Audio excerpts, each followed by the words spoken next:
Welcome to me, boys.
Next Wednesday's film has Burt Lancaster as the Kentuckian, trying to forge a new life for himself and his young son in Texas.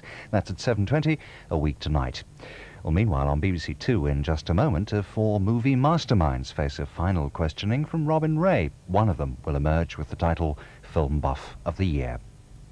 On BBC1 in 40 minutes, there's our play, Ring of Keys. But now it's just after 9 o'clock and time for the news with John Humphreys, plus a roundup of today's Helsinki athletics with David Icke.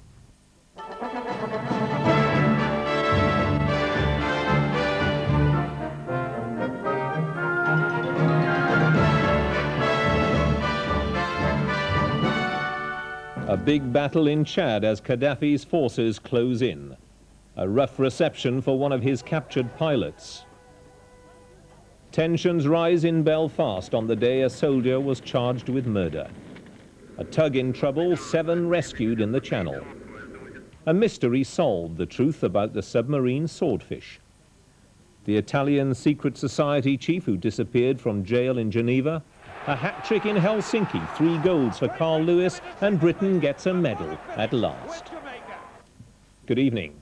Both sides in the civil war in Chad are claiming success tonight in the fighting to control a strategic centre in the north of the country.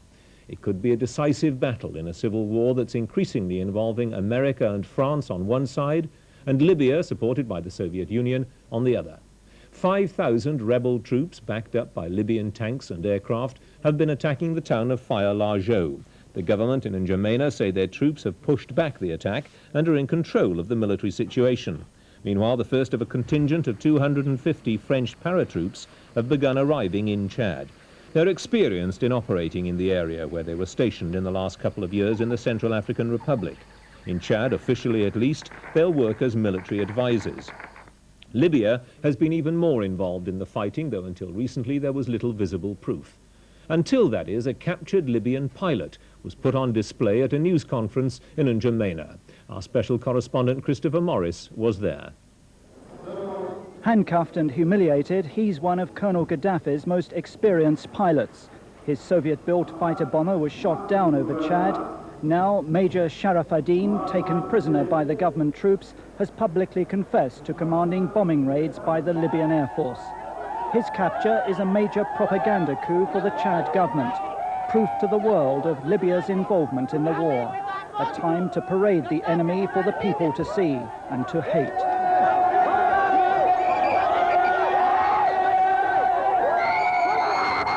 It had taken courage for the major to admit his squadron had carried out almost 50 bombing raids on the northern town of Faya-Largeau, where there have been many civilian casualties.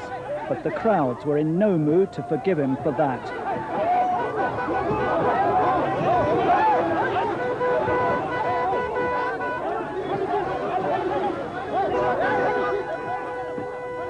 the Libyan pilot was taken away for further interrogation. Chad, arguably the poorest nation in the world, has been ravaged by war for almost 18 years. N'Djamena may be 500 miles from the present front line, but there's a weary resignation among the people that the fighting will eventually reach the capital, for so many times a battleground since Chad gained independence from France in 1960. The scars of war are everywhere to be seen.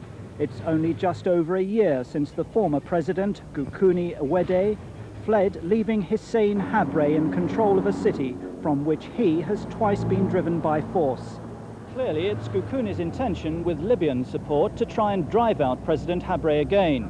Like two desert warlords slugging it out with modern weapons, the danger this time is that the conflict is inexorably drawing the superpowers into another confrontation. The United States and France on the one hand supporting Habré's forces, the Libyans, with tacit approval by the Soviet Union on the other, backing Goukouni's rebels. For several days, President Habré was trapped while commanding his troops at Faya Lajou in the north. But now, after being rescued and to disprove Libyan claims he had been killed, the president has returned to the Chad capital to continue the other political battle, for French troops to fight alongside his soldiers and for more American military aid. Twice before since 1972, the former colonial power has sent troops to Chad.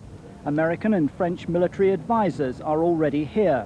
And President Mitterrand has warned this time that France cannot accept reckless actions that would make Chad fall prey to foreign ventures. President Reagan, too, views with alarm this latest meddling by Gadaffi and has pledged over £15 million in military aid. Daily, large quantities of military equipment are being flown in, including red-eye missiles and anti-aircraft and artillery guns. Zaire has already sent nearly 1,500 troops to support President Habré. Their main task is defending the capital, a relatively relaxing mission so far. Ironically, the last time these soldiers were here was a year ago, as part of the OAU's peacekeeping force to keep former President Goukouni in power. This time, they're determined to keep him out. 3 Lebanese cabinet ministers have been kidnapped tonight by armed Druze Muslims in the hills overlooking the capital, Beirut. They'd gone to organize a ceasefire after a day of shelling. Half a dozen people died and more than 30 were wounded when the Druze bombarded the airport and the presidential palace from the hills above Beirut. Then the Lebanese army went into action, as Chris Drake reports. There was no warning. Suddenly the shells began raining down, 20 crashing into the airport within 30 minutes. There was panic and chaos as people tried desperately to find somewhere to take cover. The shells came from Druze militia positions in the hills above, and the bombardment continued almost without a break throughout the day, having spread to other districts by early afternoon. Finally, the Lebanese army was ordered to retaliate. President Gemayel determined to demonstrate he will not tolerate attacks against targets inside government-controlled territory from militiamen based outside. The result was a ceasefire, but the day's violence and the kidnappings have meant a major setback to efforts to resolve the dispute with the Druze community by peaceful means. There have been fresh disturbances in West Belfast this evening. The trouble began around the area where a man was shot dead yesterday, and several vehicles were hijacked and set on fire. This morning, an 18-year-old soldier, Private Ian Richard Thane of the Light Infantry, appeared in court charged with the murder of Thomas Riley. The violence started shortly after Mr. Riley died, and this afternoon, relatives laid a wreath to mark the spot. Ballymurphy, the area where Mr. Riley died, late last night. The disturbances were localized but vicious.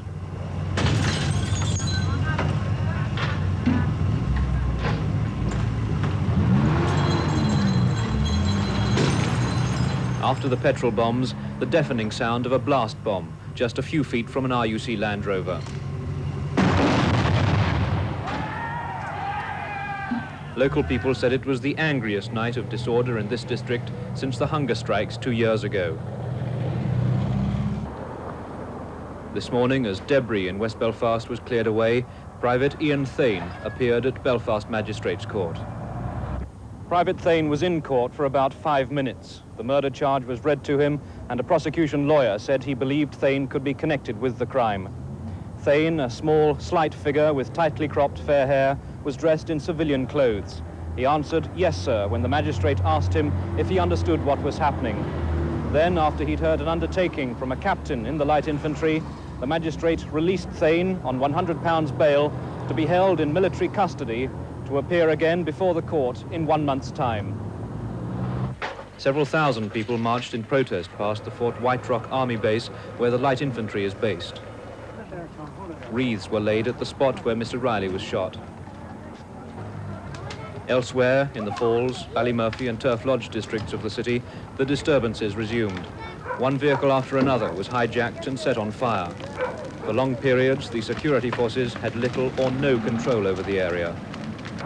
When they did move in, it was in strength. There's a constant fear of snipers. Heavy vehicles were moved up to try to shift the barricades. These disturbances are confined in the main to a couple of square miles of West Belfast, areas in which, at the best of times, the police, and particularly the army, enjoy virtually no respect or liking. At the moment, with the daytime temperature hitting the 70s and the long summer evenings, it's an area of at times intense disorder, which may yet take several days to work itself through. The resentment, though, will never go. 7 men were rescued off the Kent coast this morning after their tug capsized in rough seas. The Swedish crew were picked up by a pilot launch and an RAF helicopter. The high winds prompted dozens of calls to the rescue services, who've been having one of their busiest summers. At Dover, the Coast Guard say the number of incidents is 80% up on last year. Our air correspondent Christopher Wayne was on board the helicopter at today's rescue. The Neg Chieftain had been towing the stone barge into Ramsgate when the accident happened. One of 2 securing chains snapped and the tug broached in a heavy sea. 1 crew member was swept overboard. The remaining 6 took to a life raft. The tug's captain and first mate had narrow escapes. They were trapped for a time in the wheelhouse of the tug. 1 survivor was rescued by lifeboat, the others by an RAF helicopter, which then returned to lift cutting gear onto the barge, which was being dragged down by the tug and its steel hawser. It arrived too late, however, and the barge eventually turned turtle. Later, another helicopter was scrambled to retrieve the tug's abandoned life raft. The pilot used the downwash of the rotor blades to blow it ashore. The 2 helicopters based at Manston cover the coastline from Harwich to Beachy Head. Their main job is to rescue ditched RAF aircrew, but in fact they spend most of their time working with the Coast Guards and lifeboats, rescuing holiday makers who've got into difficulties. So besides practicing wet winches, lifting weekend sailors and windsurfers, they also have to be expert at rescuing amateur cliff climbers. It's a hazardous exercise, but one which is constantly tried out. It's been a good day for 22 Squadron. They've saved the lives of 6 merchant seamen. But this afternoon they've had to answer 2 emergency calls to help holidaymakers in trouble. The RAF believes many of those calls could be avoided, and operating these search and rescue helicopters costs the taxpayer £2,000 an hour. The wartime mystery of the disappearance of the Royal Navy submarine HMS Swordfish has been solved. A civilian diver stumbled onto the wreck of the Swordfish just off the Isle of Wight. It had been thought she'd been sunk by German destroyers near Brest on the French coast. It now seems she hit a mine just a few miles from home in Gosport. The Navy Submarine Museum there say it's an exciting find. Jenny Murray reports. The museum's memorial tablet remembers the men of the Swordfish and gives the date of her sinking as the 16th of November 1940. The Times of the 24th of December announces that nothing has been heard of her, and she must be presumed sunk by the Germans. It pays tribute to her captain, her brave service, and her 40 crew, many from the south of England. An S-type diesel submarine, she was the first of the class which took the brunt of the early war years. 9 out of 12 were lost. Dive, dive, dive. Dive, dive. Up, goes good.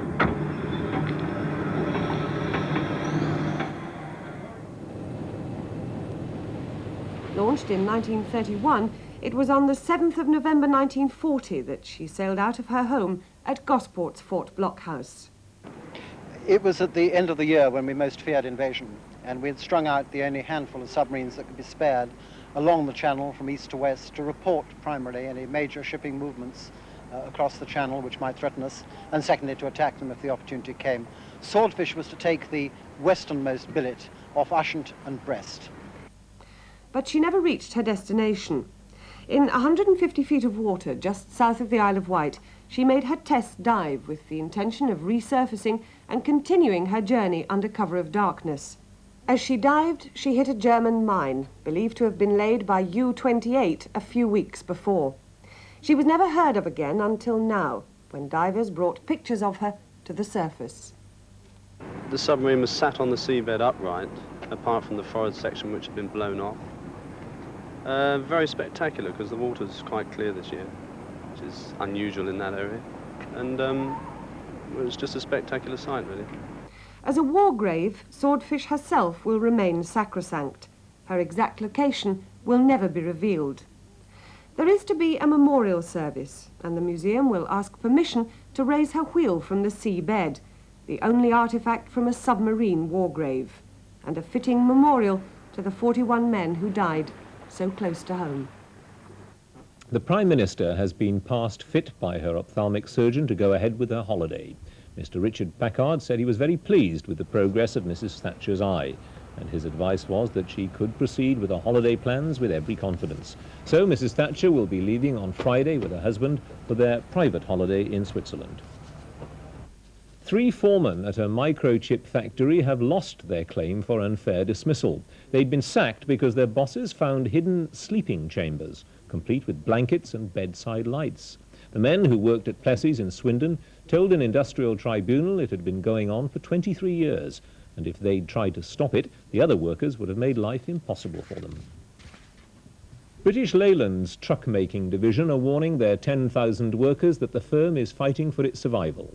Their managing director, in a letter to every employee, says the truck-making plants at Scottstown, Bathgate, Leyland and Watford are under a clear threat of redundancies. With the details, Felicity Goody. 4,000 workers at the Leyland plants lost their jobs last year. That, says the managing director, was drastic, but it wasn't radical enough. Last year, Leyland Vehicles lost £59 million. Sales are even worse this year. In the first 6 months, the important export market almost collapsed. Developing countries like Nigeria have no money to spend on trucks. Leyland will be lucky to sell them 100. It used to be 25 times that number. In Britain, foreign manufacturers are so desperate to sell, competition among the truck makers has never been as fierce.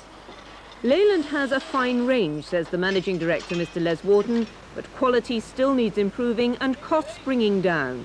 He admits that these are chilling words, but he says he's determined no one will be in any doubt of the seriousness of the situation Leyland Vehicles are now facing. People are used to competing with each other, but now the computers are at it too. Leading manufacturers have entered their machines in a marathon contest to see how reliable they are in a week's continuous operation. Our science correspondent went to see the off. Ladies and gentlemen, start your machines. For the next 7 days, these computers will operate round the clock, nursed along by 3 shifts of operators. The idea for the Computer Endurance Marathon came from a Japanese company, but it's being organized and judged independently. The market for small business machines is worth £100 million a year, and it's rising fast. Like the car market, it's the big fleet sales the manufacturers are interested in, selling 50 to 100 machines at a time to large companies. This computer marathon is something of a gimmick, but it does underline the intense competition for sales. There are strict rules covering what should happen if a computer breaks down. But what's the marathon designed to prove? We hope it's going to show the reliability of systems, how they compare one to another. This sort of test has never been tried before, and we just want to see what happens when you run these machines for 7 days continuously, how well they stand up. The problem with computers is because this type, especially this type of computer, they're very new, is people haven't established ways of testing computers independently. This is one method for testing one aspect of a computer. Now, there is intense foreign competition, isn't there? How do British manufacturers compare with the foreign competition? We stand up fairly well in this type of market. There are a lot of British manufacturers producing this type of system. In fact, there are 2 here today out of the 6. The Americans are still a major power, and the Japanese are rising very quickly. Especially the very big American computer giants come in with this type of computer, the English computer companies are going to find it more and more difficult to compete. The organisers hope the computer marathon will become an annual event, proving very publicly how reliable or unreliable computers can be. There's been a new development in the search for the killer of the actor Peter Arne, who was found murdered at his flat in London 9 days ago. Police had issued this photo-fit picture of a man they wanted to question. Tonight they said his body had been found in the River Thames. They say they're continuing their inquiries. Police are still trying to contact former men friends of Mrs. Diana Jones, the missing wife of an Essex doctor. One has already talked to detectives, but senior officers say there are other men who haven't yet come forward. Today, the search for the missing woman switched to the village of Bradwell, 2 miles from her Coggeshall home. Police moved there after an anonymous tip-off, as Joe Paley reports. It's almost 3 weeks since Mrs. Jones was last reported to have been seen. It was at a pub near her home. The police have been searching undergrowth and ponds around Coggeshall, but have found nothing. Then came a telephone tip-off that a Peugeot, like the one recently owned by Dr. Robert Jones, had been seen parked near this river on the night Mrs. Jones disappeared. Today the police searched the long grass by the roadside at Bradwell village, and frogmen groped their way carefully through the murky water, which is 8 feet deep in places. But it's so muddy and full of lilies and weeds, they couldn't see very much and had to swim blind along the bottom with their arms outstretched. The police say local people have been helpful, but they think that there are several friends of Mrs. Jones who might be able to add pieces to the jigsaw who still haven't come forward. One of the most wanted men in Italy has vanished mysteriously from prison in Geneva. He's 64-year-old Lucio Gelli, who was Grand Master of the secret Masonic Lodge P2. That organization was dissolved following its implication in a huge political and financial scandal that brought down the Italian government 2 years ago. Gelli faces multiple charges of fraud and extortion, and the Italian authorities were hoping that he'd be extradited from Switzerland later this month. Francis Coverdale reports on his disappearance. Police in Geneva are still unsure whether they're investigating an escape, a kidnapping or a simulated kidnapping. Gelli's cell showed signs of a struggle. A syringe and traces of blood were on the floor. A dummy dressed in Gelli's pyjamas was in his bed. Duplicate keys had apparently been used, and somehow Gelli, a man of 64, had got over or past a 23-foot inner security wall. Lucio Gelli had been in prison in Geneva since September last year, when he was arrested trying to withdraw millions of dollars from a secret numbered account. He's wanted in Italy on charges connected with the collapse of the Banco Ambrosiano, and the Swiss were expected to agree to his extradition later this month. He's also wanted for interrogation into the huge financial and political scandal involving P2, the secret Masonic lodge of which Gelli was Grand Master. Another member of P2 and head of the Banco Ambrosiano was Roberto Calvi, a close friend of Gelli's. His body was found hanging under Blackfriars Bridge in June last year, and an inquest jury recently returned an open verdict. Gelli's disappearance from prison will only increase the speculation as to how Calvi met his death. The Bristol woman who refused cancer treatment to save her unborn child is doing well in a Melbourne hospital. Mrs. Cheryl Skirton went to Australia to spend her few last days with her parents, and the baby was born on the plane minutes after it landed. The baby, a boy weighing 2 pounds 10 ounces, is 10 weeks premature. He's being kept in intensive care. But doctors say there's no immediate cause for concern, and they're hopeful that he'll be all right. 5 days after the supertanker disaster off South Africa, the winds are still blowing in the right direction to save the coastline from the worst effects of pollution. But there have already been casualties among the seabirds on the wildlife sanctuaries of Dasson and Malhas Islands. From there, Philip Hayton reports. Dasson Island is nothing more than a speckle in the South Atlantic, but it's the main home of the rare and endangered jackass penguin. There used to be 1 million of them. Now there are barely 15,000. They're intelligent and endearing creatures. Their keeper calls them his waiters because they're always so smartly turned out. So far, the island has escaped the oil slick, but not all the penguins. They swim out to hunt small fish and return drenched in sticky brown oil. Scores of them have had to be washed. Now there's even talk of fencing the island to keep them away from the oil. We're now heading towards Langhaban Lagoon, one of the most important bird sanctuaries in southern Africa. And this is Malhas Island, the home of an enormous colony of gannets. And unlike the penguins we've just seen, the gannets are not faring so well against the oil pollution. 50,000 gannets live on the island, and hundreds are victims of the tanker's spilt oil. It clogs their feathers, stops them from flying, and leaves them hungry. Conservationists have begun a big rescue effort to save the oiled gannets from death. So far, they've captured hundreds. Soon it could be thousands. The breeding season on Malhas Island has just started. The gannet returns to the same spot every year, but this time the natural order has been upset. Often the gannets mistake the oil slick for a shoal of fish, and it can eventually ground them.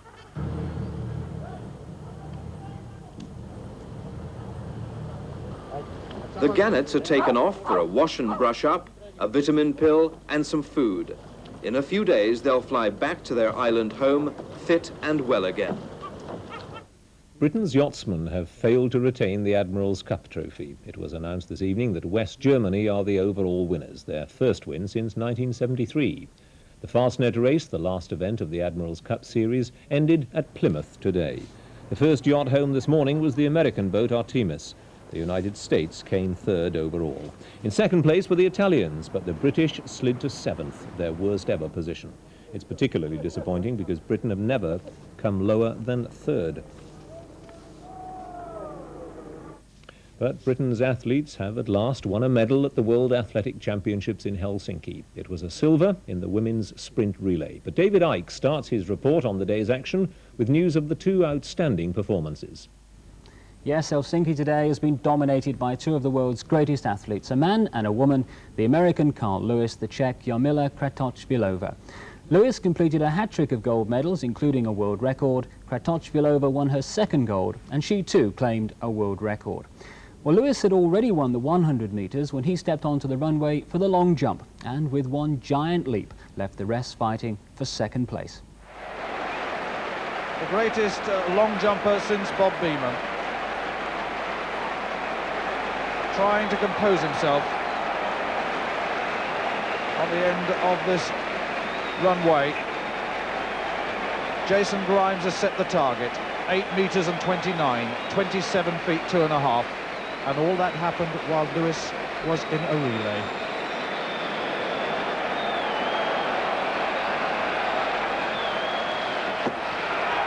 Oh, it's enormous! It's enormous! It was close to the 9-metre mark. It was so long. That, I think, has signed and sealed the long jump in one foul swoop. Look at the approach. Tremendous lift he gets off the board. The world record is 8 metres 90. 8 metres and 55. It looked better, but that is marvellous. 3 centimetres short of the greatest jump ever achieved. A man there absolutely overcome by that.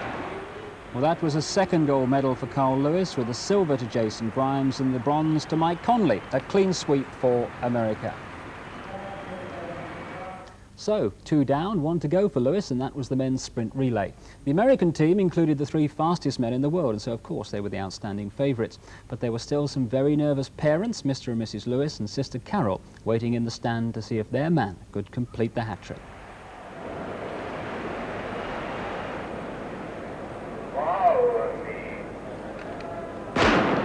Away they go, first time.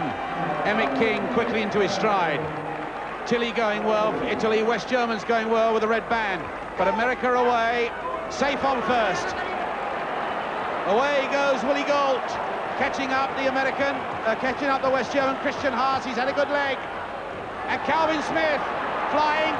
The Russians have got a lot of make-up, but the Russians are now in second with Muravyov. East Germany running well, and the big man has the baton. And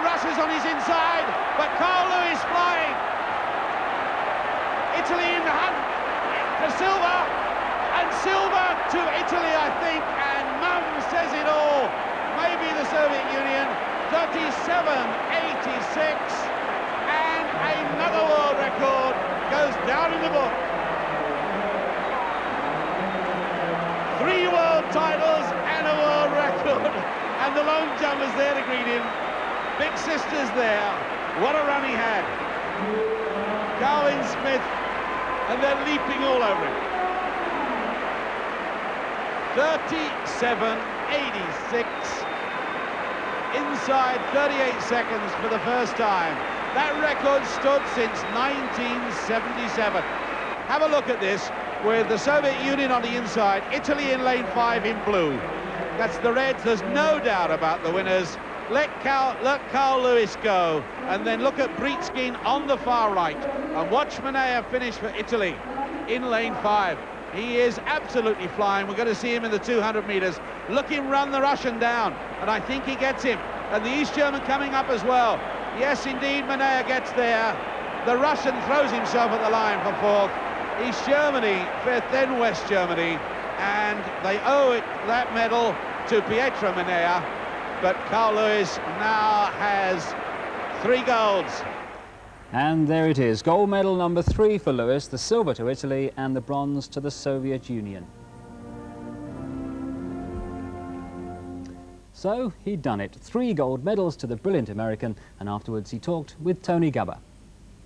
You came so full of confidence. Was there never a moment in your mind when you thought one of the medals might slip away?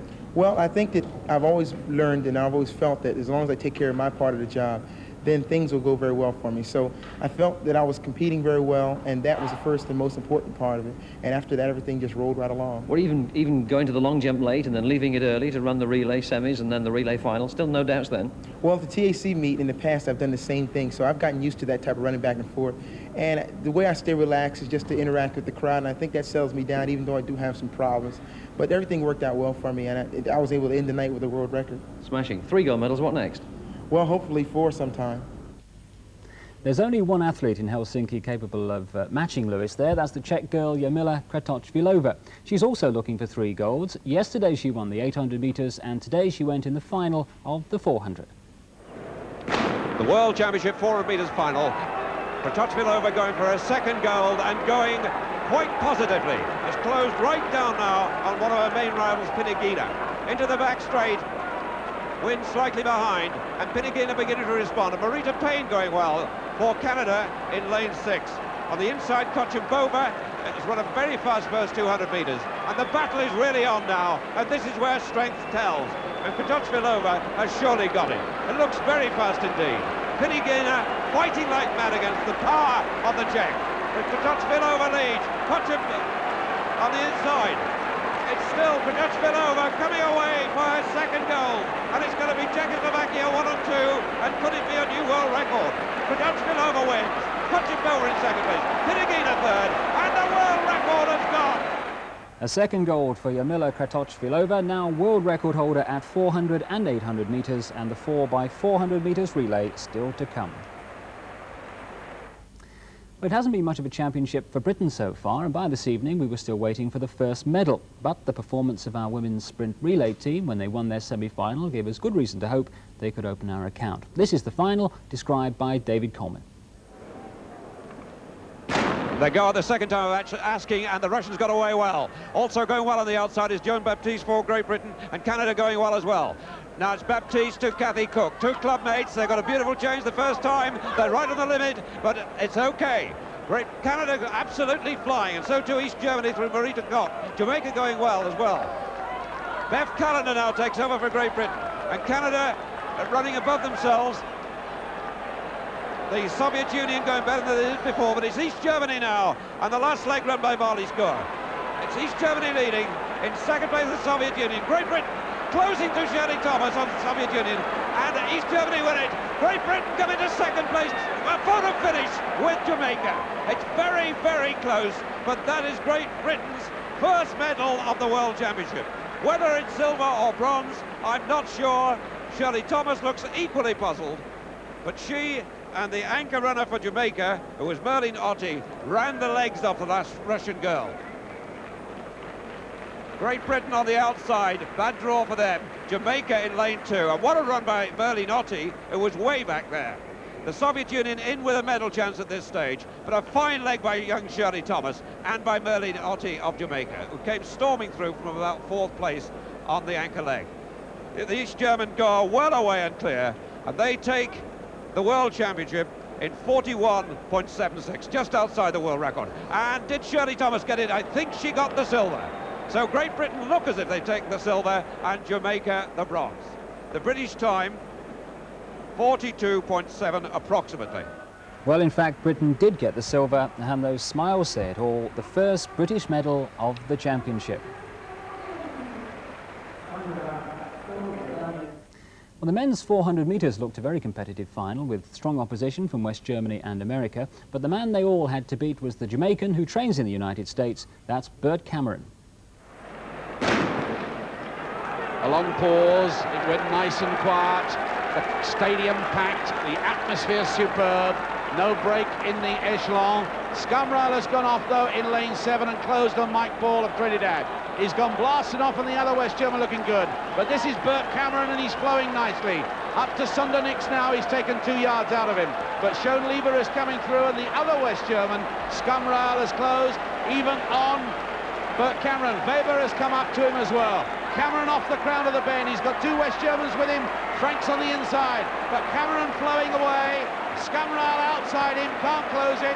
It's still Cameron of Jamaica. He's got 2 yards to spare. The American closing Franks. Franks gets second, and Sundernicks gets third. The favourite Bert Cameron takes the gold, and 2 Americans, friends of his in fact, Mike Franks and Sundernicks, win the silver and bronze. Well, Britain had 3 girls through to the final of the women's 3,000 metres, among them the ever-improving Wendy Sly, but the gold medal seems sure to be contested by Eastern Europe and the American Mary Decker. She's very much a front-runner, and indeed, as we join it for the last lap, she's led right from the start. Mary Decker still making no move, and it's Wendy Sly going up on the outside, followed by Kazankina. Wendy Sly running an intelligent race there. She's not going to get trapped on the curb. Mary Decker leads, Sly in 2nd place, Kazankina looking for space in 3rd place. Brigitte Kraus 4, Possumai 5, and the world record holder at the back has got to do a lot of work to get off there. It's Decker leading, Sly 2nd, Kazankina 3rd, and Kraus goes through on the inside, and Sly's being forced wide slightly. And Possumai blocking Almasiva. Mary Decker waiting for the attack, and Kazankina's poised to make it now, on the crown of the bend. The Olympic champion chasing the American record holder. Wendy Sly in 4th place, in touch with the medal, but Almasiva now, the world record holder, comes from the back. And Kraus coming out. Kazankina on the near side against Mary Decker, and Mary Decker responds, and Mary Decker has beaten the Eastern Europeans. Mary Decker wins. Kraus is 2nd, Kazankina 3rd, Almasiva 4th. In 5th place, Wendy Sly. 6th is Possumai. 7th is Jane Furness. In 8th place, Artie Mober. She ran that race all the way from the front. When the gun went, she went, and she never ever lost the lead. There was just a moment here that was absolutely critical, but she timed it right, and Kazankina could not respond. Mary Decker found more pace from the front, the most difficult thing to do in middle distance running, and in the end, Kraus ran Kazankina out of the silver medal. Gold for Mary Decker, the world champion at 3,000 metres, and for Wendy Sly, the consolation of a new British and Commonwealth record. Another British girl was involved in the final of the 400 metres hurdles. That was Sue Morley, but such was the standard of the rest, her realistic target was not a medal, but the British record. Commentator David Coleman. Sue Morley with a very wide stance at the start from the Hickleton Lane Club, and away they go. And right on the outside, Krug's up very fast, and also going fast on the inside is Fiedler of East Germany. Fiedler closing right down on Skogler, the European champion. Ambrosini, the world champion, or world record holder, has started quite slowly. And right on the outside, Krug's going well, and on the inside, it's Fiedler, who's gambling over the first half of the race. She's already picked up 2 lanes, including Ambrosini. Kosenko of the Soviet Union also going quite well. But Krug on the top end being chased by her teammate Pfaff. On the inside, the other East German, Fiedler, and Ambrosini's got a lot of running to do. Sue Morley's struggling to stay with these great athletes, And it's Fiedler on the inside for East Germany. Ambrosini, the world record holder, beginning to close now. One hurdle left. Pasenko going well, and on the near side, Krug. And they're together over the last. And Ambrosini's timed it better, but what about Pasenko? And Pasenko comes through, a photograph of Ambrosini, the two Soviet athletes absolutely together, and Fiedler in third place. Pasenko, in fact, got the verdict, gold and silver for Russia, with Sue Morley back in 7th place, but she did manage to break that British record. Well, now a roundup of the other news from Helsinki today. The women's discus gold medal was won by this throw from Martina Opitz of East Germany, a distance of 68 metres 94, and Britain's Meg Ritchie was 8th. Meanwhile, a change of order today after last night's men's hammer final. Now, if you look closely here, you'll see the Pole, Zadislaw Kowazmi, has his foot just outside the throwing circle after the throw which had put him into 2nd place. Well, the Russians objected, and their man Zuri Sedik was given the silver. The Pole dropped to 3rd place and the bronze medal. Well, 3 Britons are through to the final of the 3,000-metre steeplechase. Colin Reitz, who won his semi-final, Roger Hackney and Graham Fell, Vanessa Head and Judy Oakes are also through to the final of the women's shot. Well, we started these championships asking, could Carl Lewis win a hat-trick of gold medals against the very best in the world? His answer has been emphatic. And they get away for the 3rd time of asking. Alan Wells had a good start, but Carl Lewis is going well, and Emmett King's ahead of him. Emmett King is streaking ahead. Carl Lewis has got a lot of run, and Lewis comes. Emmett King and Wells is 3rd, or is it Calvin Smith? Oh, magnificent, Carl Lewis, magnificent.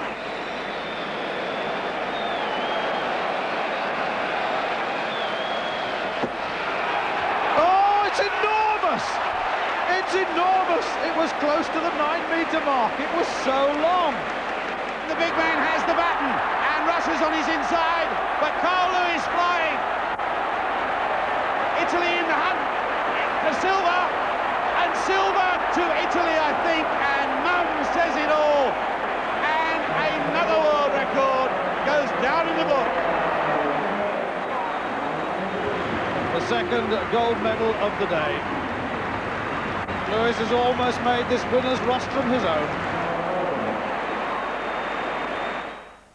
And tonight's main points of the news again. As French paratroops fly into Chad, a big battle is underway for the strategic centre of Faya-la-Jobe.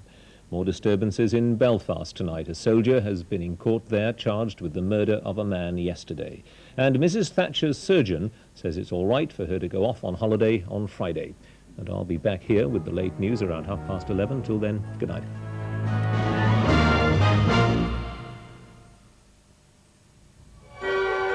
On Breakfast Time tomorrow, Kenneth Williams carries on as the guest of the day. And the way to make water babies safe babies. Keeping in the swim, are goldfish doomed to be replaced by these fellas? And Liberal MP David Penhaligon will be giving his views on the morning papers. All that on Breakfast Time from 6:30. Good evening to you. Very little is changing. It looks as if this ridge of high pressure will be with us for some time to come, ensuring a continuation of the fine and settled weather. Now, there is a subtle change, and for a few of you, a very important one, because the ridge will gently glide away southwards, and this will introduce more westerly winds, and so hopefully at long last that east coast will become brighter and warmer. Let's look at the satellite picture though, because I think you can just about make out that once again we have a large bank of cloud lurking out over the North Sea, and that's already spread back into Lincolnshire and East Anglia, and as the night goes on that'll get to many other central and eastern parts. A few quite nasty thunderstorms over northern France, but fortunately they're not coming our way. So for tomorrow, like today, many central and eastern areas starting off fairly grey and cloudy, but I think probably during the course of the morning the sun should break through in most parts, and then simply for much of the country it'll be a dry day with a good deal of sunshine and ending up very warm again with a temperature of 24 centigrade, which is 75 Fahrenheit. Just a vague chance of a shower perhaps in the Channel Islands to begin with, but it'll be brightening up there as well as the day goes on. The only possible exception is near to the coasts of East Anglia and East Kent, where it may stay rather cool and rather cloudy, and the same is true of the north of Scotland, where there the cloud will be thick enough to give a few spots of rain and drizzle. That's it. A very good evening to you. In the Radio Times this week, breakfast on the night shift. A full colour feature spends a busy 12 hours at the Breakfast Time studios watching a programme in the making. As the night hours tick by, the various elements of a close-knit production team combine to produce Britain's most popular breakfast TV show. And the sport for all on the back page. Ron Pickering talks about a very special edition of We Are the Champions, in which all the contestants are physically handicapped. Playwright Sue Townsend tells how an attack of agoraphobia helped her to write next Wednesday's play on BBC1, Bizarre and Rummage. Well, you've certainly had a clear out of Derek's belongings, Belvo. I'll be needing more room in the wardrobe soon. I've sent off for a fun fur. Oh? What do you want that for? You don't go out. You're an agoraphobic. I go to the dustbin and back. Oh. Suppose you must get your fun where you can.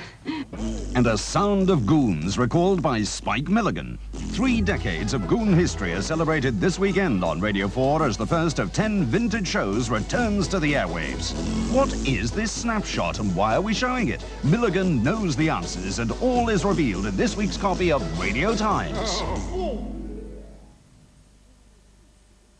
On BBC1 at 10:50 tonight, Everyman takes a close look at one family of Palestinian Arabs returning to the Jerusalem home they were forced to leave more than 30 years ago. But now we come to the second of 4 plays about people in search of a new way of life. This week, Ian Andrew takes the leading role in A Ring of Keys.